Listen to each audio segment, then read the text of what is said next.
Okay, once you understand that the different kinds of assets that are out there, capital assets, ordinary assets, Section 1231 assets, then you can start to look at how the gains and losses from sales of those respective kinds of assets are treated. So in Learning Objective 4, we start looking at capital gains first. There's a discussion on short-term and long-term. Remember, short-term is held less than a year. Long-term is held more than a year.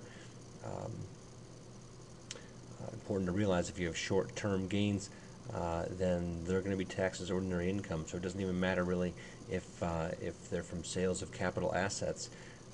You're still going to get ordinary income treatment. That means it's just like wages or interest or any other ordinary income. It'll be taxed at ordinary rates. In order to get this preferential tax rates associated with long-term gains, you have to have held the asset for more than a year. And again, we're talking about, I should back up here.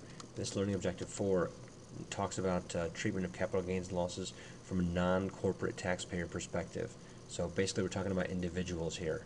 We're going to talk in the next learning objective about the effect of capital gains and losses on corporate taxpayers. So there's just some examples and a couple of exceptions here. Different kinds of property collectibles, not a big deal from my perspective. Let's see, what else? Capital losses, you have categories of capital gains. There's also capital losses that you can have from these types of property, except this 1250 idea. Really, short-term and long-term are the two main bullets, the top and the bottom one there, in terms of classification of capital losses. These other two they exist, but they're very rare. The main thing that you have to understand once you understand about capital gains and losses and their respective treatments, aka beneficial tax rates, is how to net them when they both exist. When you have different kinds of gains and losses, and you have and the fact that you do have gains and losses, you have to be able to net down these gains and losses by type, and ultimately end up with a net short-term or long-term capital gain or loss. And this process right here is explained in those steps. Again, when you see examples of things that I say are, weird or rare, like this Section 28% gain or the unrecaptured Section 1250 gain, kind of just read through some of that stuff that's more complicated. Focus on the long and the short-term aspects. Let's keep moving through these examples. Again, it's always good to work through as many examples as you can to get the idea of what the book is talking about. Small business talk, you can ignore this section.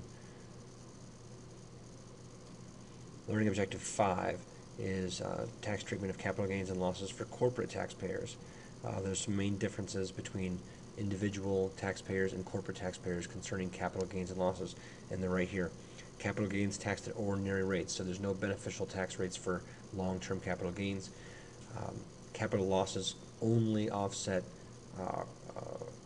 can only offset capital gains, so you don't get a deduction for capital losses at all for corporations, net capital losses, so if capital losses exceed capital gains. Whereas for individuals, there was a $3,000 additional deduction that individuals could take per year of capital loss deductions in excess of capital gains. That doesn't exist for corporations. And for corporations, there's this carry back and carry forward provision of net capital losses. So you can look back and carry back losses 3 years looking for capital gains that might have existed and caused extra tax in those years. If they do have capital gains in past years, you can amend those tax returns, include these losses in those returns, reduce your taxable income, reduce your tax, and request a refund. So that's what carrybacks and carry forwards are about.